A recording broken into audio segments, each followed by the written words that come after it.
but yeah, I can't tell you exactly why. But yeah, it's definitely a big matchup, and we'll be ready. Do you feel this is a team that rises to the occasion, or has so far? Sure. Nick, I know you've only seen him once, and that was all the way back in 2019. What do you remember about facing him, and are there things that you took from that experience that can help you see him again? I don't remember much, but our game plan I think is a lot different this time around.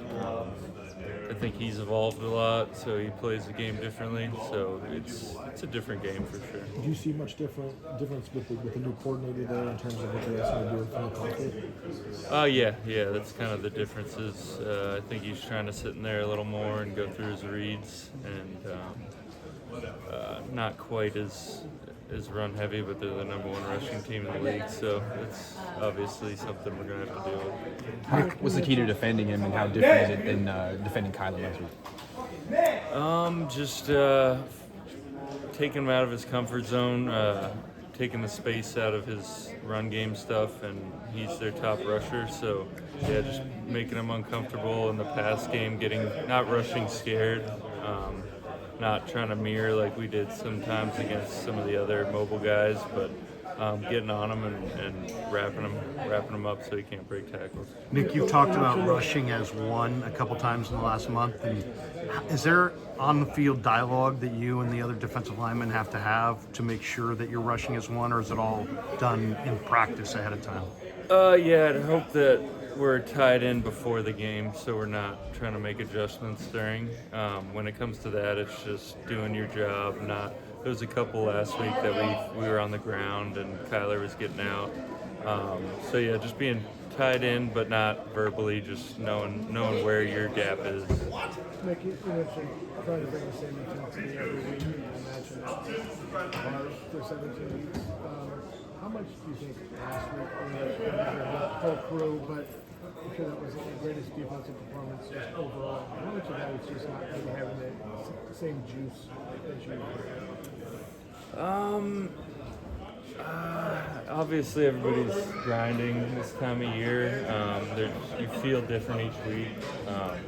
There's definitely a few plays last week that we'd like to have back, and it would have looked a lot better in the stat sheet. But we watched the tape, and we don't feel it was as bad as the stat sheet says.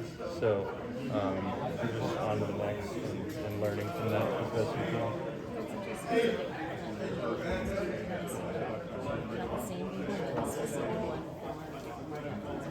I'd say more so in the run game we do. You have to be on your assignment, zone read and all the pullers and all this stuff. It's simplified, but it's very specific for him. The pass game, not quite as much. You probably know that there's a scenario in which you can clinch the number one seed on Monday night. That's if people lose on Sunday. So how much will you be watching the Lions, the Cowboys, the Eagles on Sunday?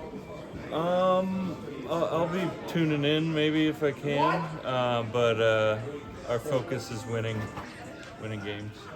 Just when you're not having the two starters there last game, how much does it hurt game planning this game, not knowing how healthy they're going to be with the other two guys in the middle? I feel like our guys that we have are preparing like starters every week. Like everybody in this building, you saw Sam Darnold get a little play last week, and he prepares every week like he's the starter. So it's just the mentality of the team. Can you just walk me through Monday? I mean, Monday's Christmas. When do you shut off everything and start focusing on football and start focusing on the game? On Monday? Yeah. Right when I wake up.